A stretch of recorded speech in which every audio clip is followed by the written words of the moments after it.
नहीं है, ये देश हिंदुस्तान के गरीब लोगों का है।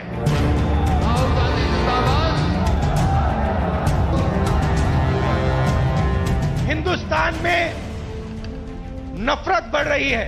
उन्होंने कहा कि नफरत केवल उसी के जहन में होता है जिसके मन में डर होता है। बीजेपी और आरएसएस के नेता देश को बांटते हैं, जानबूझकर देश में भय पैदा करते हैं।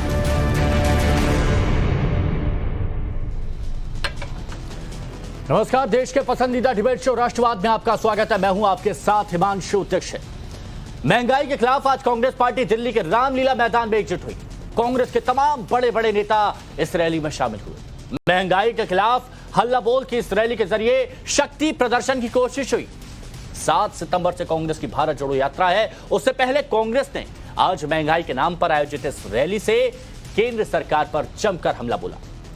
राहुल गांधी ने एक बार फिर बीजेपी पर देश में नफरत फैलाने का आरोप लगाया। राहुल गांधी ने आरोप लगाया कि बीजेपी केवल उद्योगपतियों को फायदा पहुंचा रही है, जबकि आम जनता में डर पैदा कर रही है। हिंदुस्तान में नफरत बढ़ रही है। उसी बात को दूसरे तरीके से कहना कि हिंदुस्तान में डर बढ़ता जा रहा है। किस चीज का डर? भविष्य का डर, महंगाई का डर, बेरोजगारी का डर, यह बढ़ता जा रहा है और इसके कारण हिंदुस्तान में नफरत बढ़ती जा रही है। और नफरत से क्या होता है? नफरत से लोग बढ़ते हैं, देश बढ़ता है और देश कमजोर होता है। बीजेपी और आरएसएस के नेता देश को बांटते हैं और जानबूझकर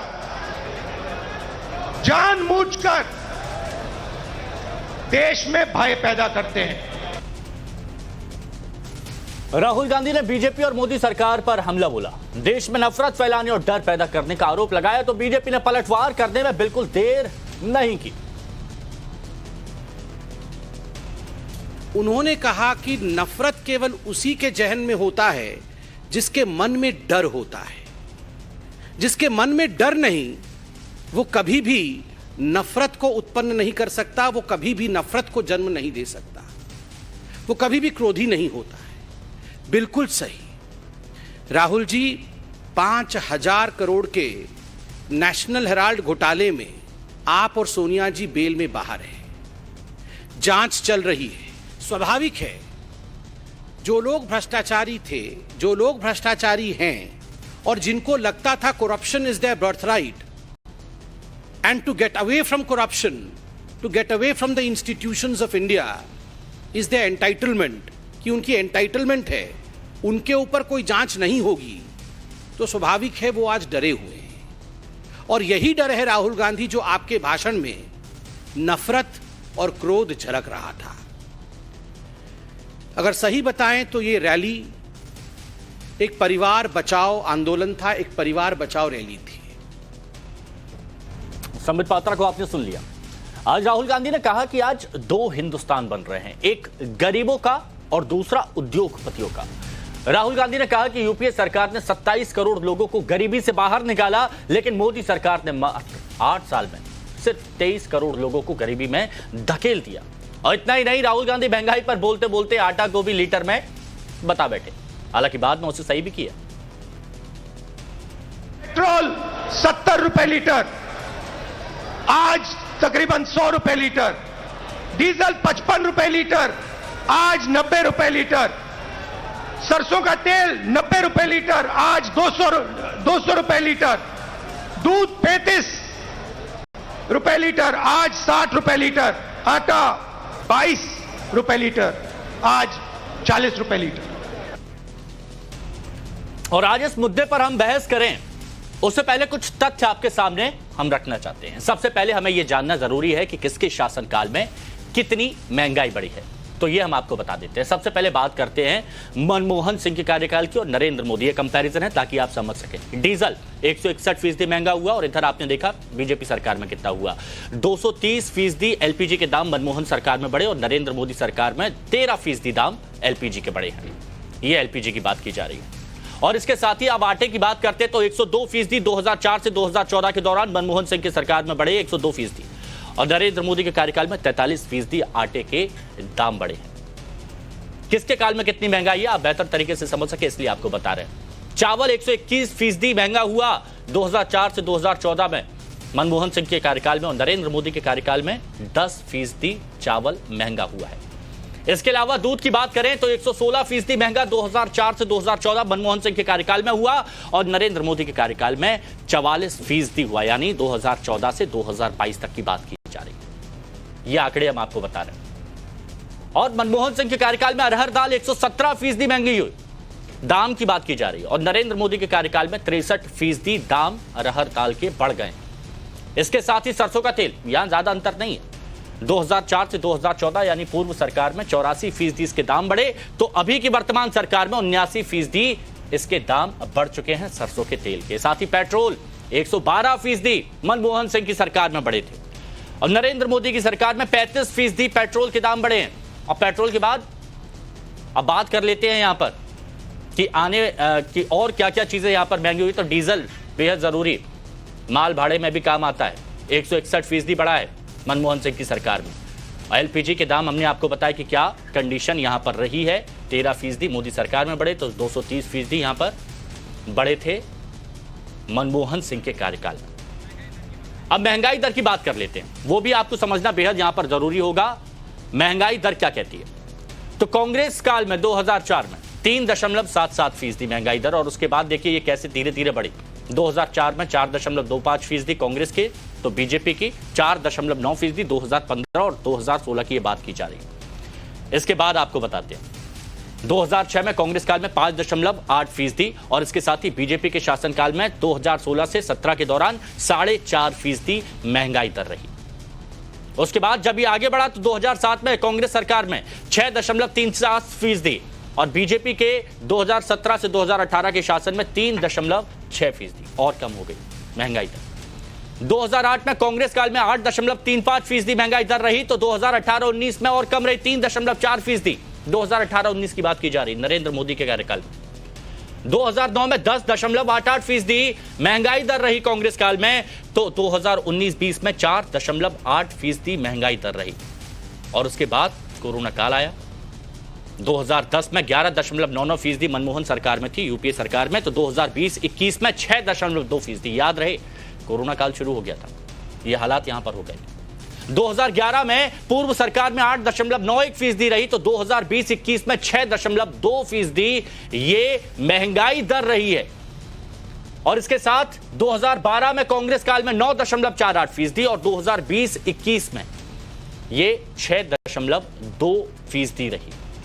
ये कोरोना काल किस तरह से आगे बढ़ा, उस वक्त की ये सारी परिस्थितियां हमने आपको बताई। एक साल का विस्तृत ब्यौरा आपको दिया है ताकि आपको समझने में बड़ी आसानी हो कि महंगाई दर किस तेजी के साथ पूर्व सरकार में बढ़ी और महंगाई दर किस तेजी के साथ इस वर्तमान सरकार के हर साल में बढ़ी। लेकिन ठीक है, विपक्ष में कांग्रेस है और उसे महंगाई का मुद्दा उठाना चाहिए, लेकिन जब बात अपनी सरकार की आती है तो कांग्रेस तब चुप क्यों रह जाती है। एक उदाहरण से समझिए। उत्तर प्रदेश, राजस्थान और छत्तीसगढ़ में पेट्रोल और डीजल के दाम की बात करें तो देखिए, यूपी में 96.27 रुपए प्रति लीटर पेट्रोल है, राजस्थान में 108.38 प्रति लीटर पेट्रोल है, और छत्तीसगढ़ में रेट है 103 रुपए 11 पैसे प्रति लीटर। डीजल की कीमत यूपी में है 89 रुपए 44 पैसे प्रति लीटर, राजस्थान में है 93 रुपए 63 पैसे प्रति लीटर, और छत्तीसगढ़ में 96 रुपए 8 पैसे प्रति लीटर। ये हालात है। कांग्रेस राज्य में पेट्रोल और डीजल के दाम इसलिए ज्यादा हैं क्योंकि कांग्रेस सरकार ने वैट कम नहीं किया। आज महंगाई की बात करने वाली कांग्रेस क्या अपने शासित राज्यों में महंगाई कम करने के लिए कदम उठाएगी? और ऐसे में आज का हमारे सवाल है कि महंगाई पर यह हल्ला बोल है या फिर राहुल रीलॉन्च सीजन 5 है? यह पहला सवाल। महंगाई बहाना, क्या परिवार को यहां पर बचाना है? यह हमारा दूसरा सवाल। मिशन 2024 के लिए कांग्रेस का यह शक्ति प्रदर्शन है क्या? और इन्हीं सवालों के जवाब आज जानने की हम कोशिश करेंगे। कुछ मेहमान हमारे साथ मौजूद हैं, उनका तारुफ सबसे पहले आपसे हम करा देते हैं। शहजाद पूनावाला, प्रवक्ता बीजेपी के हमारे साथ में मौजूद हैं। प्रोफेसर संगीत रागी जी, राजनीतिक विश्लेषक हैं। आलोक वत्स जी, राजनीतिक विश्लेषक हमारे साथ में हैं। अनुराग भदौरिया जी, समाजवादी पार्टी से हमारे साथ में मौजूद है, प्रवक्ता। जगदीश शर्मा जी, कांग्रेस की तरफ से मौजूद है। और प्रेम कुमार जी, राजनीतिक विश्लेषक हमारे साथ में मौजूद हैं। आप सभी का राष्ट्रवाद के मंच पर बहुत बहुत स्वागत है। शुरुआत तो कांग्रेस से ही आज बनती है, जगदीश शर्मा जी, और सीधा सवाल आपसे रहेगा कि महंगाई पर यह हल्ला बोलता है या राहुल रिलॉन्च सीजन 5 जैसा बीजेपी भी कहती आ रही है? हिमांशु भाई, मैंने आपकी बात बड़े प्यार से सुनी और मैं इतना खुश हुआ। अगर ये डिबेट प्रधानमंत्री जी या बीजेपी का कोई बड़ा नेता देख रहा होता तो जरूर आपको वो जो पदक में है ना, पदक जो देते हैं, सम्मान पदक, आपको मिलना चाहिए था। आपने जिस तरह से विस्तार से देश की जनता को समझाया कि मनमोहन सिंह के टाइम में क्या था और बीजेपी के टाइम में क्या है। आंकड़े देश की जनता सीधी सादी भोले भाली है, आंकड़ों को नहीं समझती है। उनको ये आंकड़े जो रखे ना, समझाने का तरीका आपका बहुत अच्छा था। आपको पदक मिलना चाहिए, जो कौन सा प्रधानमंत्री जी उसमें अपने राष्ट्रपति आप अनुशंसा कर दीजिएगा तो आपकी अपील करता। सही मायने में देश की हाँ जरूर करूंगा भाई। आपने जिस तरह से बीजेपी का पक्ष रखा, मैं आपको बधाई पात्र कहता हूं कि आप लोगों से ही इस देश को लेना है। सुनिए, हाँ मुद्दे पे आता हूं मैं कि प्रधानमंत्री जी मनमोहन सिंह कहना चाह रहा हूं, महंगाई जब ज्यादा थी अब कम है। देश की जनता सीधी सादी और भोली भाली है। वो जानती है कि 50 रुपए डीजल पेट्रोल सस्ता था या 100 पार सस्ता है, 30 रुपए दूध सस्ता था या 60-70 होगा वो सस्ता है। तो मेरा कहने का भाव यह है, देश की जनता को पता है, आंकड़े नहीं समझती है। हमारे देश में पढ़े लिखे बुद्धि लोग ज्यादा हैं, आप जैसे लोग बैठे जो पढ़े लिखे जो कम है। वो बेचारे, उनको ये बताइए कि प्रधानमंत्री मनमोहन सिंह के टाइम में महंगाई कम हुई या बढ़ी, रोजगार घटे या बढ़े, लोग मरे या बचे, कोरोना में लोगों की जान पर आफत आ गई, ऑक्सीजन नहीं था, लाश से तैरी थी गंगा में, बुरा हाल था। प्रधानमंत्री पूरी टीम घरों में बैठ के टीवी में ज्ञान बांट रहे थे। तो देश की जनता भोली भाली है, झेलना उसको पड़ रहा है। आज देश की जनता यही कह रही है जगदीश जी, लेकिन अंतर्राष्ट्रीय मंच पर तो तारीफ की गई जो कदम भारत की तरफ से, भारत की सरकार की तरफ से कोरोना काल में उठाए गए, अंतर्राष्ट्रीय स्तर पर तो उसकी खूब तारीफ हुई। और ये आंकड़े तो मैंने, अगर इन आंकड़ों में कुछ भी खराबी है, अगर 1% भी ये आंकड़े गलत हैं तो आप मुझसे बोलिए, मैंने सुधार दूंगा, लेकिन आंकड़े बिल्कुल ठीक है। प्रॉपर रिसर्च करके बैठते हैं यहाँ।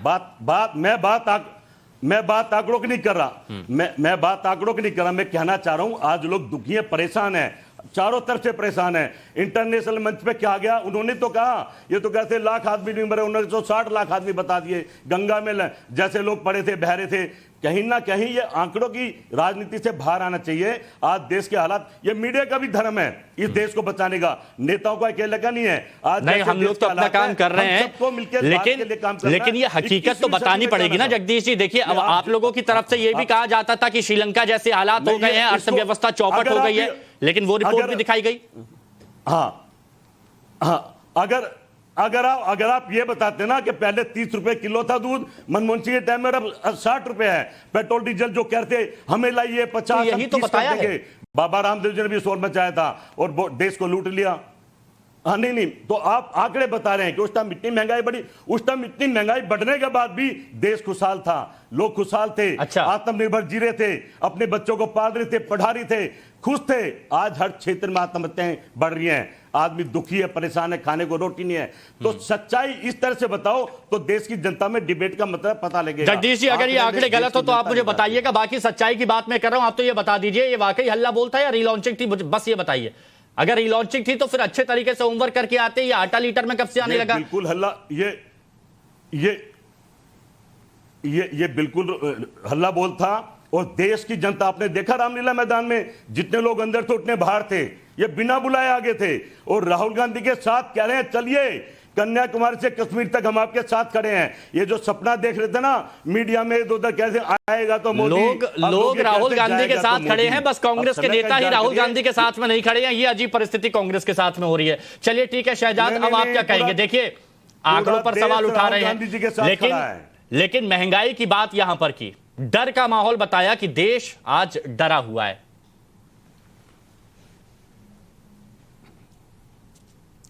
हिमांशु जी, एक तो मैं आपको बता दूं कि चाहे आप एक खराब प्रोडक्ट को कितनी ही बार नया नया पैकेट लगा के उसको बेचने की कोशिश करो, परंतु ये रीलॉन्चिंग का एफर्ट जो है वो फेल ही हो जाता है। जो व्यक्ति आटा लीटर में मिलता है या किलो में मिलता है ये बात नहीं जानता है, उससे महंगाई के बारे में जानना तो मुझे लगता है खतरे से खाली नहीं है। परंतु देखिए, मैं कुछ लाइनों में आपको स्पष्ट कर देता हूं हुआ क्या है।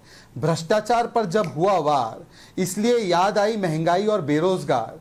राजस्थान में पेट्रोल 108 के पार, बेरोजगारी 31% के पार, एक वर्ष से 20% के है ऊपर लगातार। हल्ला बोल नहीं, ये हिपोक्रेसी है यार, हिपोक्रेसी है यार। और जो संवैधानिक संस्थाओं का गला घोटने वाली पार्टी है, ऐसे इमरजेंसी के पोते जो वारिसदार है इमरजेंसी के, वो कहे अत्याचार अत्याचार। देखिए, मैं आपको बताना चाहता हूं, नफरत की बात ये करते हैं। इन्होंने तो जलगांव, मुंबई, नेल्ली, हाशिमपुरा, भागलपुर, मीरठ, मलियाना, बंबई के दंगे, ये दंगे इनकी विरासत में है। आज ये नफरत फैलाने की बात कर रहे हैं। राजस्थान में करौली से लेकर भीलवाड़ा, छाबड़ा, टोंक, अलवर, हर जगह दंगा हुआ। और करौली का मुख्य आरोपी कहां है? दंगों की बात, नफरत की बात नहीं, लेकिन शहजाद आप इस बात को मानेंगे कि महंगाई का मुद्दा जो आज उठाया, ये बड़ी समस्या है की बात पर। मैं तो बता रहा हूं आपको, महंगाई की समस्या जो थी 10%, 22 महीने तक ऊपर रही महंगाई मनमोहन सिंह के जमाने में, लगातार 9% के ऊपर रही। अब मैं आपको बताता हूं कि इनके समय पर 98 से लेकर 2006 में 105% बढ़ा पेट्रोल का दाम। आज 2014 से 22 में 33% बढ़ा है पेट्रोल का दाम।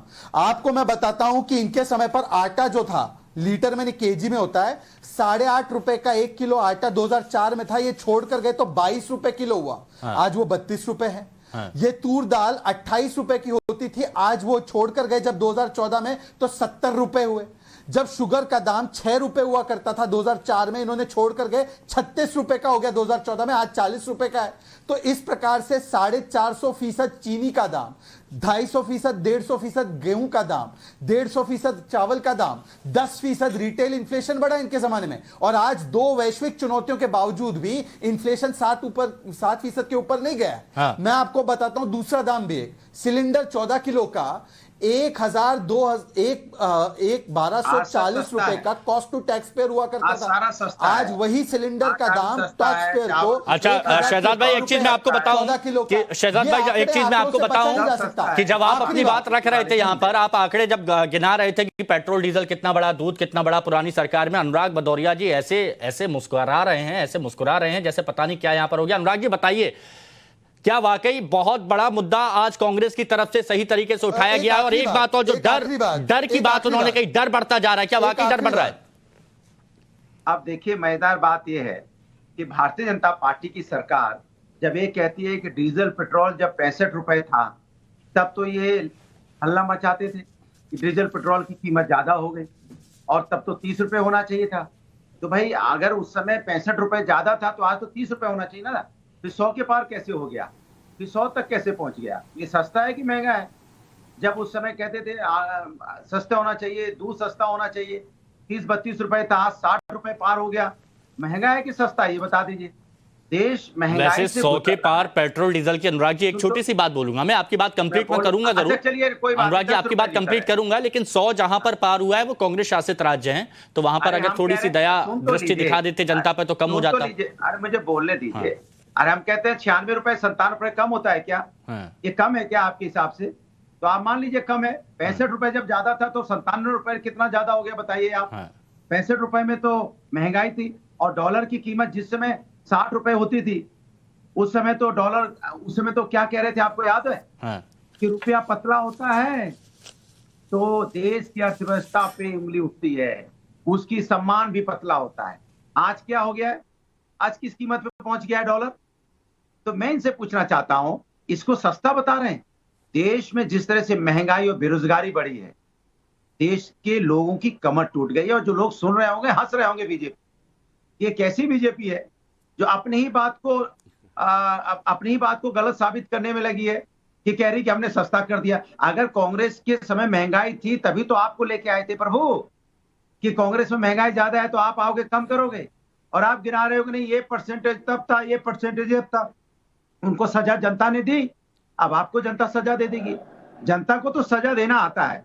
महंगाई के नाम पे और बेरोजगारी पे जनता ने सरकारों को सजा दी है। अब 2024 में वही सजा भारतीय जनता पार्टी को मिलने वाली है। तो इसमें परेशानी की क्या बात है? इसमें इतना बेचैनी की बात तो होनी नहीं चाहिए भाई। आप ही कह रहे हो ना कि उस समय महंगाई इतनी थी इसलिए आपकी सरकार आ गई। आज महंगाई उससे दुगनी तिगनी हो गई है, तो भाई आप भी जाने की तैयारी कर लो। जनता ने मन बना लिया है। आप अपनी कहानी किससे पढ़ते रहो, किताब लेके आप तुकबंदी करते रहो। जनता आपकी तुकबंदी 2024 में विदाई के रूप में कर देगी। जनता कहेगी भैया बहुत हुआ, अब की बार अपना बिस्तर समेटो और यहाँ से चल लो। नफरत की राजनीति तो आपने देश में बहुत कर ली। ठीक है, देश को डिवाइड एंड रूल करने की ठीक है बहुत अनुराग जी, कोशिश की। देखिए आपने अपनी बात रखी ना, जरा एक जवाब ले लेता हूं शहजाद पूनावाला का, उसके बाद विशेषज्ञों के पास जाऊंगा मैं। हाँ देखिए, मुझे लगता है कि किसी भी चर्चा में यदि हम तथ्यों पर ना बोले और केवल ऐसी हवाबाजी करें। इन्होंने 2012 से 17 में जो सरकार चलाई यूपी में 18.5% अनएम्प्लॉयमेंट रेट था। आज वो 2.5% हुआ है अनएम्प्लॉयमेंट रेट। ये आंकड़ा है, सीएमआई का डेटा है, इसको झुठलाया नहीं जा सकता। हिमांशु जी, मुझे लगता है एक एक करके बात करेंगे। देखिए मुझे पता है अनुराग जी, देखिए अनुराग जी सुनिए, अनुराग भदौरिया का एक ही टैक्टिक है। अनुराग जी सुनिए ना, वो अपनी बकवास बातें करते हैं। अनुराग जी सबकी बात सुनिए। आपको पूरा वक्त यहाँ पर दिया गया, थोड़ा सा सम्मान रखिए, थोड़ा सा सम्मान रखिए, थोड़ा सा सम्मान रखिए अनुराग जी प्लीज। नहीं, मैं नहीं सुनूंगा ना। अभी अब मैंने पूरा मौका आपको दिया, बाकी लोग भी है मेरे मेहमान, सबको मौका देना है मुझे। अनुराग जी रुकिए। हाँ शहजाद पूरी बात कीजिए। पूछो 2 करोड़ रोजगार, आवाज कम कीजिए प्लीज। अगर अपनी बात रखें शहजाद। 70 लाख रोजगार देने। मैं कैसे बोलूं अगर ये इनका लाउड स्पीकर फटता शांत रहेगा। हो गए वो, शांत हो गए। मैं मुझे बताइए लाउड स्पीकर फटता रहेगा तो मैं कैसे बोलूं? शांत हो गए। जनता की आवाज में इनको तो जनता ने शांत किया है। अनुराग जी 2014, 17, 19, 22 और 22 के असेंबली पोल में, बाई इलेक्शन में शांत किया जनता ने। हाँ देखिए आपका पीसीआर एक एक करके सबसे बात करवा सकता है अगर आपका उनकी आवाज नहीं जा रही, उनकी आवाज नहीं जा रही, वरना आप दो उनकी आवाज नहीं जा रही, उनकी आवाज नहीं जा रही, करना चाहता उनकी आवाज नहीं जा रही। बोलिए। हिमांशु जी, मुझे लगता है कि एक डिबेट में इंटेलेक्चुअल स्तर भी बढ़ना चाहिए और ऐसे इंटेलेक्चुअल विहीन लोग जो है वो आते हैं, चीखते चिल्लाते हैं, ड्रामा करके चले जाते हैं। बिग बॉस में उनका जगह हो सकता है, पर बिग बॉस की डिबेट नहीं, ये डिबेट है। मैं पूछता हूं कि 2017 में जब ये सरकार छोड़कर गए तो उत्तर प्रदेश में बेरोजगारी दर 18.5% थी। आज 31% है राजस्थान में। एक वर्ष से ज्यादा 20% के ऊपर है बेरोजगारी दर। क्या मैं झूठ बोल रहा हूं? सीएमआई का डेटा आप खोलकर देख लीजिए। दूसरी बात, 1 रुपया पहले जो 1947 में था उसकी वैल्यू और आज 1 रुपए की वैल्यू बहुत अंतर है। इसीलिए हम परसेंटेज देखते हैं महंगाई दर का। हम केवल एब्सोल्यूट फिगर नहीं देखते, महंगाई का दर देखते हैं, परसेंटेज देखते हैं। आज मुझे बताइए, जो 10% महंगाई दर था यूपीए के शासनकाल में, आज 7% से कम है। जो महंगाई दर अगर आप 1 लीटर पेट्रोल राजस्थान में खरीदने जाओ तो 108 का है और वही नोएडा में खरीदो तो 96 का है, और वो लोग दूसरों को बोलते हैं कि महंगाई बढ़ा दी। अरे आप बताइए। चलिए, यानी ये पहले यहां पर कांग्रेस को करनी चाहिए थी, कांग्रेस को करनी चाहिए थी। महंगाई की बात कर रहे हैं, अपने राज्य से शुरुआत करते फिर आगे पहुंचते। प्रोफेसर संगीत रागी जी, कांग्रेस का हल्ला बोल आज कितना कामयाब आपको नजर आ रहा है? मैं पिछले 2 दिन से अखबारों को पढ़ रहा हूं और कई कॉलमनिस्ट लोगों ने लिखा है। उनका सबका मानना है कि कांग्रेस को इससे कुछ भी हासिल नहीं होने वाला है। ये एक बार फिर से कांग्रेस के पूर्व अध्यक्ष राहुल गांधी को रीलॉन्च करने की तैयारी है। बट दुर्भाग्य यह है कि एक कहावत पढ़ते थे रामायण में, तुलसीदास जी ने, रहा न कोई कुल रोवन हारा। जिस प्रकार से कांग्रेस के बड़े नेता छिटक कर के निकल रहे हैं पिछले 5 वर्षों के अंदर, यदि आप ध्यान देंगे तो सबका एक ही निष्कर्ष है कि राहुल गांधी और उनकी टीम ने ही कांग्रेस की यह दुर्दशा की है। देखिए, महाभारत का एक लेसन है। हाँ। महाभारत कुरुक्षेत्र इसलिए हुआ कि धृतराष्ट्र अंधे हो गए थे। उनको आगे की दिख नहीं रहा था कि कुरुक्षेत्र में उनके बेटे मारे जाएंगे। हाँ। और उनका हस्तिनापुर क्या, वो राज पर कायम नहीं रह पाएंगे। हाँ। वही हालत पुत्र मोह में श्रीमती सोनिया गांधी कर रही हैं। एक राष्ट्रीय पार्टी को किस प्रकार से अपने पुत्र मोह में नष्ट किया जा सकता है, इसका एक जीता ज़्यादा उदाहरण जो है वो हमको आज दिख रहा है। दूसरी बात मैं कहना चाहता हूँ कि ये एक गजब टेंडेंसी चल गई है कि आप जब भी आंकड़े दिखाएं, राहुल गांधी आंकड़े की बात कर रहे हैं, आप भी आंकड़ों की बात कर रहे हैं, तो सीधे पत्रकारों पर हमला हो जाता है कि आप भारतीय जनता पार्टी का आप हैं। आपको यदि लगता है कि पत्रकार ऐसा कर रहा है तो आप आंकड़ों से उसे गलत साबित कर दीजिए, लेकिन इस प्रकार का आरोप लांछन लगाना ये बहुत निम्न स्तर का डिबेट को ले जाता है। ऐसा होना नहीं चाहिए। इसका मतलब है कि आप लांछन लगा के ये तय करना चाहते हैं कि कोई पत्रकार सच न बोले। आप उनको बोलने दीजिए, वो भारतीय जनता पार्टी से सवाल करते हैं, आपका पूरा अधिकार है, हमको भी अधिकार है, आपको भी अधिकार है, उनको भी अधिकार है। सवाल जरा एक बात देखिए कि जब 2014 में यूपीए छोड़ करके गई थी तो उस समय भारत की अर्थव्यवस्था विश्व की अर्थव्यवस्था की 10वीं अर्थव्यवस्था थी जी। आज जो है वो भारत की अर्थव्यवस्था दुनिया की 5वीं अर्थव्यवस्था बन गई है। वो ब्रिटेन को भी पीछे छोड़ चुकी है। अब भारत से अमेरिका, चीन, जर्मनी और जापान 4 ऐसी बड़ी अर्थव्यवस्थाएं हैं और जो जर्मनी की अर्थव्यवस्था है, भारत उसके लगभग करीब बैठ जा चुका है। रही बात दुनिया के अर्थव्यवस्था का, जब हिस्सा 2014 में था तो भारत की अर्थव्यवस्था उस समय 2.4 के आसपास प्रतिशत थी। आज 3.5% की अर्थव्यवस्था भारत की अर्थव्यवस्था है पूरी दुनिया में जी। इसके बावजूद भी आप कहते हैं कि भारत की अर्थव्यवस्था बहुत खराब है, बहुत गिरे हैं।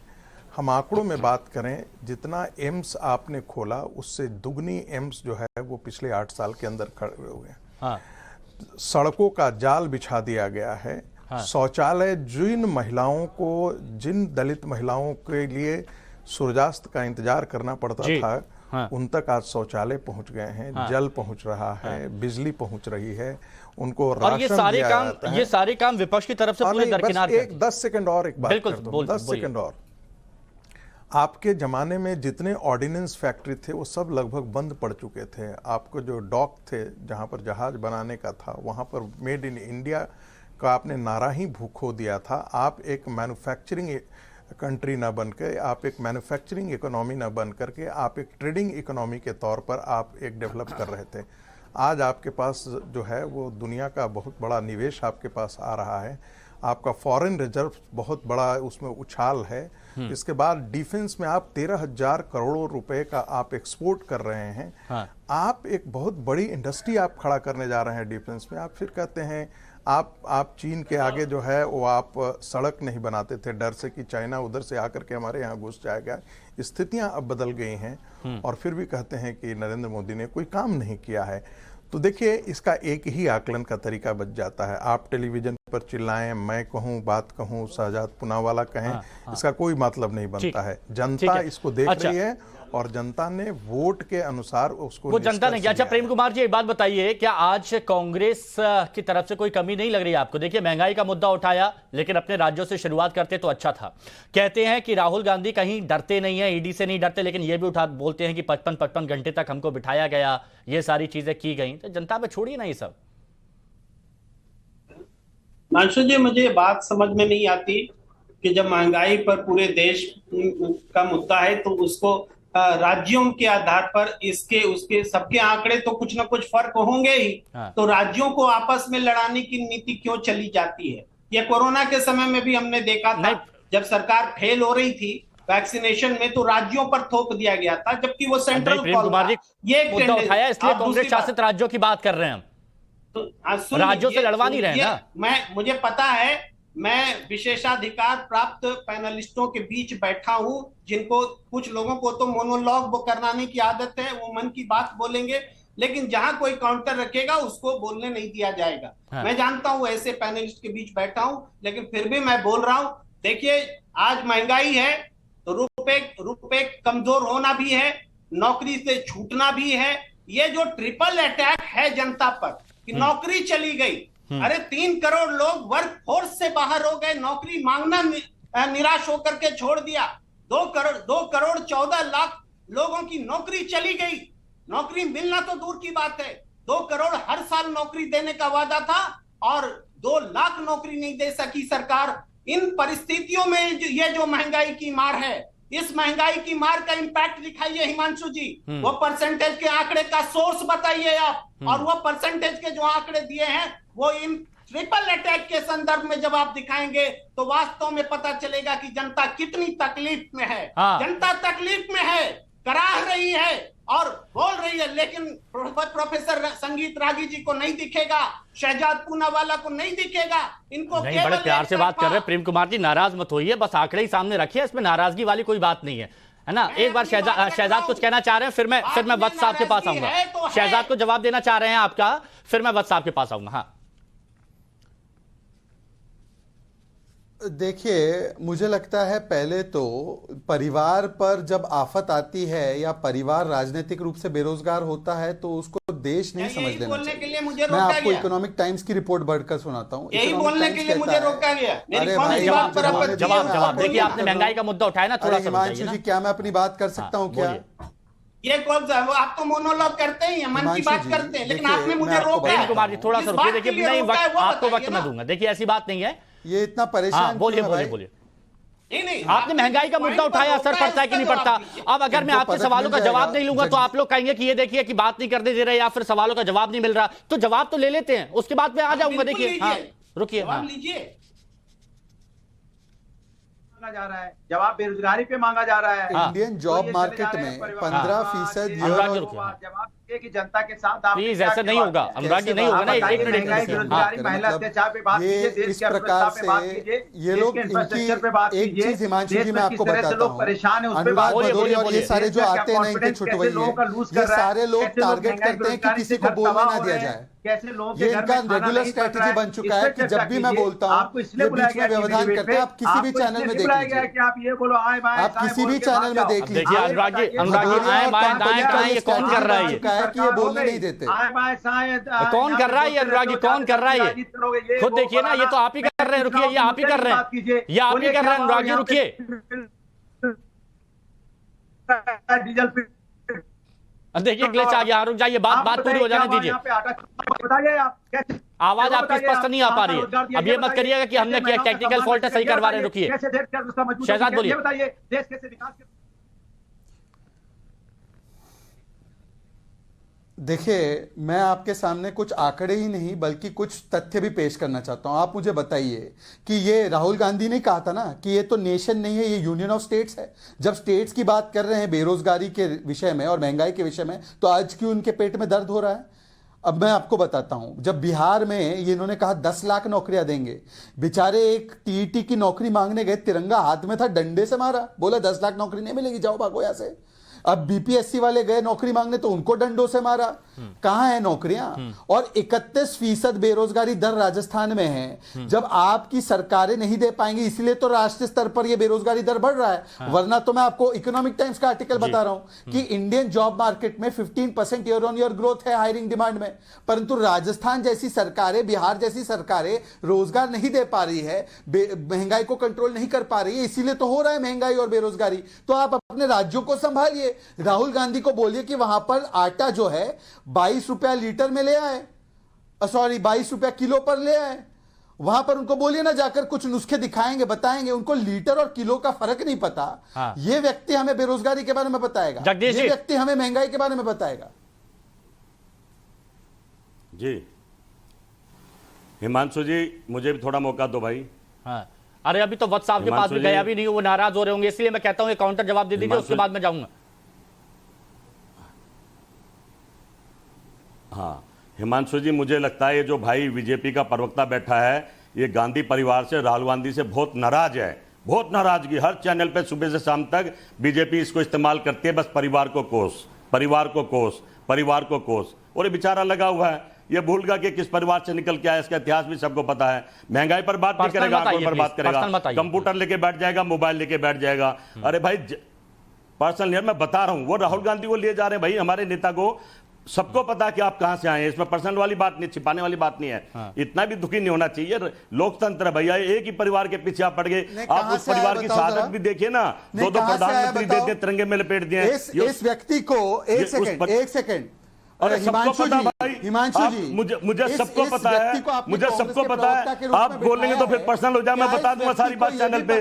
आप क्यों भगाए राहुल गांधी ने? शुरुआत किसने की है? मुझे तो सब पता है। ये पर्सनल जाने की शुरुआत किसने की है?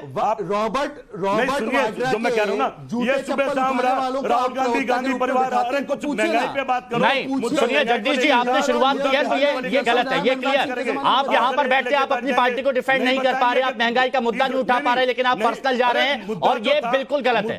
ये बिल्कुल गलत है यहाँ पर कि अगर आप कहीं पर किसी पर पर्सनल जाते हैं कि किस परिवार से आता है, क्या आता है। राहुल गांधी परिवार इतने खपा क्यों भाई परिवार से? इस परिवार ने देश बनाया भाई, इतने खपा मत होइए। यह परिवार कभी आपका भी था, आप जहां बैठे ये भी एक दिन आपका नहीं रहेगा। सही मायने तो यह है कि मुद्दे पर आइए। आप महंगाई बताइए कि दूध महंगाई कम हुई है नहीं है, देश जाना चाहता है नहीं, इसको पता है, डीजल पेट्रोल इसको पता है, ये सारे महंगाई के मुद्दे आपको नजर नहीं आ रहे। अच्छा चलिए वत्स साहब हमारे साथ में उनके पास ये आलोक वत्स जी एक चीज बताइएगा, यहाँ पर सब लोग कह रहे हैं कि महंगाई इतनी ज्यादा हो गई। ठीक है, मैं भी मानता हूँ कि महंगाई है, जब पेट्रोल डलवाता हूँ तो मुझे दिक्कत आती है। हाल ही में मैंने इंश्योरेंस कराया तो मेरे को पता चला कि इंश्योरेंस के दाम बढ़ गए हैं क्योंकि सरकार ने बढ़ा दिया, मैं मान रहा हूं। लेकिन ये जो आंकड़े सामने आ रहे हैं कि अर्थव्यवस्था इतनी तेजी के साथ बढ़ी है, हर sector, manufacturing sector, agriculture, construction sector, mining sector, सबकी ग्रोथ रेट बढ़ी है, तो फिर विपक्ष जो मुद्दे उठा रहा है वो कैसे? देखिए हिमांशु जी, हम इस देश में रहते हैं, लेकिन ये भी मानना चाहिए कि हम इस दुनिया में भी रहते हैं। देश के साथ साथ दुनिया की क्या परिस्थिति है इसका भी मूल्यांकन होना चाहिए। आज अमेरिका जैसा विकसित देश, ब्रिटेन जैसा विकसित देश, फ्रांस जैसा विकसित देश, इनकी इन्फ्लेशन दर डबल डिजिट में है, ये क्यों नहीं कंट्रोल कर पा रहे हैं? और आईएमएफ की रिपोर्ट है कि India is one of the fastest growing economy in the world. और आज संगीत भाई ने ठीक कहा कि हम 5वें स्थान पर पहुंच चुके हैं, ओनली बिहाइंड जर्मनी, वो भी बहुत थोड़े से आंकड़े के अंतर से। और जो ये कोरोना काल आया, क्या ये किसी को बता के आया? ये वैश्विक महामारी थी, क्या इसके लिए हम तैयार थे? क्या हमारे पास वैक्सीन थी? क्या हमारे पास ऑक्सीजन के पर्याप्त स्रोत थे? इन सब से लड़ने जूझने के लिए सरकार खड़ी हुई और पूरे देश को इन्होंने टाइम बाउंड पीरियड में इन्होंने कोरोना की वैक्सीन लगवाई और आज तक जनता को मुफ्त अनाज देते चले आ रहे हैं, जो अब लगता है कुछ दिनों में शायद बंद होने वाला है।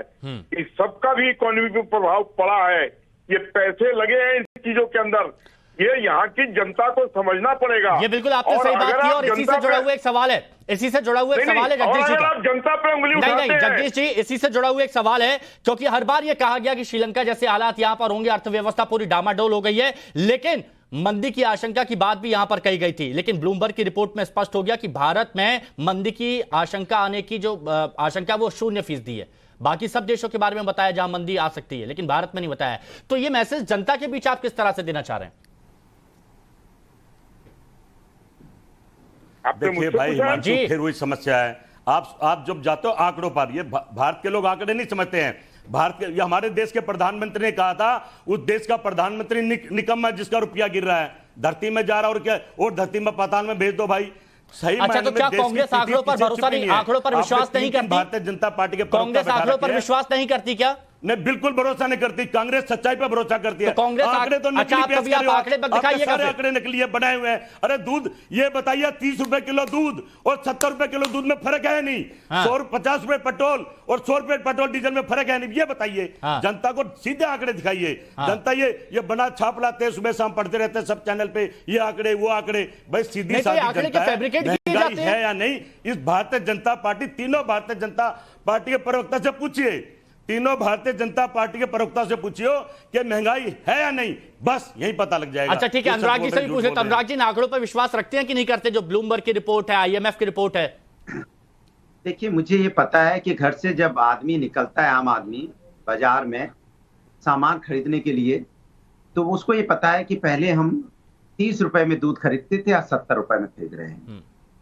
उसको कोई लेना देना नहीं आपका क्या आंकड़ा, उसके जेब से 40 रुपया फालतू जा रहा है, उसकी कमर टूट। एक महिला निकलती है अपने घर परिवार का सामान खरीदने के लिए, दाल, आटा, चावल, गेहूं, दूध, दही, उसे पता है कि उसकी कीमत कई गुना बढ़ चुकी है। वो पहले जब 100 रुपए में अपना जो सामान खरीदती थी, आज वो 500 रुपए में उसका उतना सामान नहीं आता है। तो उसकी जो इनकम है वो तो 100 रुपए से 150 रुपए हुई नहीं, 100 रुपए से वो 10 रुपए पे तो आ गई है, लेकिन उसका जो खरीदने का सामान है जो 100 रुपए में खरीदती थी वो 500 रुपए में आ रहा है। आप बताइए वो जो महिला या जो व्यक्ति घर से निकल रहा है उसको क्या लेना देना कि आप कौन से उसको आंकड़े समझाना चाहते हैं। अच्छा ठीक है, ये बात आपने मैंने सुनी। अली अनुराग जी, ये बात मैंने आपकी सुनी और स्पष्ट तौर पर यानी सीधा ये सवाल पूछा जाएगा शहजाद से कि शहजाद ये बताइए महंगाई कंट्रोल करने के उपाय सरकार की तरफ से क्या किए जा रहे हैं, कुछ बता दीजिए हमें।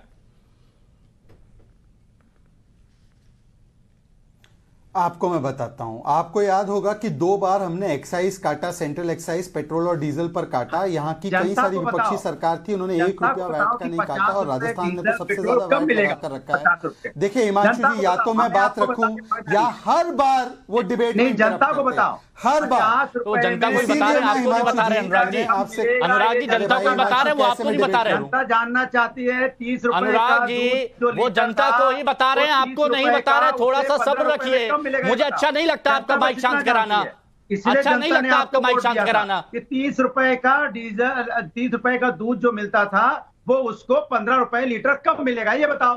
अब वो 70 रुपए में खरीद रही है। आप यहाँ पे डाटा डाटा डाटा चिल्ला रहे हो, वो आटा आटा चिल्ला रही है, तुम डाटा डाटा चिल्ला रहे हो, उसको डाटा से क्या लेने देना। वो कह रही 30 रुपए का हमारा लीटर था, वो 70 रुपए हो गया, 40 रुपए में कहां से लाऊं। ठीक है अनुराग जी प्लीज, अनुराग जी देखिए मैं इतना वो नहीं, आपने बात रखी, उसका जवाब मिल रहा है तो सुन नहीं पा रहे कि महंगाई के लिए सरकार क्या कदम उठा रही है, जनता तक पहुंचने दीजिए। आप बोले जा रहे हैं, बोले जा रहे हैं, रुक जाइए अनुराग जी, शांत कीजिए प्लीज, आवाज कम कीजिए। शहजाद जवाब दीजिए प्लीज, महंगाई का हल क्या है सरकार के पास, इनकी आवाज कम कीजिए प्लीज अनुराग जी। शहजाद क्या हाल है बताइए। हिमांशु जी देखिए, जब भी मैं बोलने की कोशिश करता हूं, हाँ मैं जब भी बोलने की कोशिश करता हूं, मेरे हर वक्तव्य में 5 सेकंड में आप इनका माइक ऑडियो ऊपर करके इनको इंटरप्ट करने देते हैं। नहीं, मैं बंद तो या तो टाइम्स ऑफ भारत चाहता नहीं है कि मैं अपनी बात रखूं बिना हस्तक्षेप के, क्योंकि मैं तो बिना किसी को टोके रोके सबकी बात सुनता हूं। यदि आप 2 मुर्गों की लड़ाई चाहते तो मुझे इनवाइट मत कीजिए, आप आप बता दीजिए कि सरकार की तरफ से महंगाई कम करने के लिए क्या उपाय है। अब मुझे पूरा अपना वक्तव्य रखने दीजिए। पहले इस व्यक्ति को बताओ, ये बोल रहा है 15 रुपए लीटर दूध कब मिलता था? इसके जमाने में मिलता था कि जब ये यूपीए के साथ बैठे रहते थे तो 15 रुपए में लीटर मिलता था दूध का। कौन से दिन की बात कर रहा है ये? दूसरी बात, इनसे पूछे कि बाटा आटा की छोड़िए, जनता ने तो अब देखिए फिर से आपने शुरू करवा दिया, एक का करते नहीं दूसरे का। टाइम्स ऑफ भारत करवा दीजिए। नहीं, बात होती है बीच में इंटरप्ट। यदि आप 5 सेकंड में कांग्रेस का या इसका माइक ऊपर होता है, ये इंटरप्ट करवाना नहीं चाहते। चलिए, और इस दौरान एक खबर आ गई है, इस दौरान एक खबर आ गई है, इसलिए आप सभी मेहमानों को मेरे को यहाँ पर धन्यवाद करना होगा। एक खबर आ गई, बहुत बहुत शुक्रिया राष्ट्रवाद में आप सभी लोगों का शामिल होने के लिए, जुड़ने के लिए।